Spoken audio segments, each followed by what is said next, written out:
Saudi আরব ফেরত এক প্রবাসী বাংলাদেশির লাগেজ থেকে মালামাল খোয়া যাওয়ার একটি ভিডিও সম্প্রতি সামাজিক যোগাযোগ মাধ্যমে সাড়া ফেলে। ভিডিওতে দেখা যায় ছেঁড়া লাগেজ নিয়ে যাত্রীরা রাগান্বিত হয়ে শাহজালাল বিমানবন্দরের কর্মীদের ওপর চড়াও হচ্ছেন।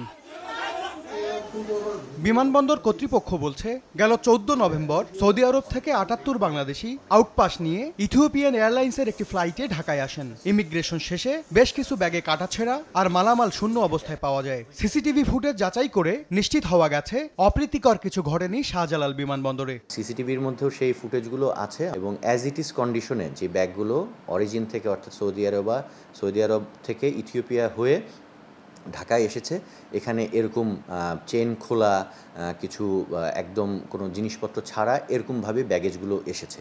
সৌদি আরবের কাছে এমন অব্যবস্থাপনার কারণ জানতে চেয়েছে বিমানবন্দর কর্তৃপক্ষ। তারা সহযোগিতা করলে সম্ভাবনা রয়েছে মালামাল ফেরত পাওয়ার। ইথিওপিয়ান এয়ারলাইন্সের যে স্টেশন ম্যানেজার, তার সাথে আমার কথা হয়েছে এবং তাদেরকে জানানোর পর তারা বললেন যে they have already notified their Saudi counterparts, যে তাদের ওখানকার থেকে তারা কেন এই অব্যবস্থাপনামূলকভাবে জিনিসগুলো আসছে। কাগজপত্র পাসপোর্ট জনিত জটিলতা থাকায় ওই প্রবাসীদের আউটপাস যাত্রী হিসেবে পাঠিয়েছে সৌদি আরব, যে কারণে হ্যান্ডব্যাগগুলো কার্গোতে করে আনা হয়।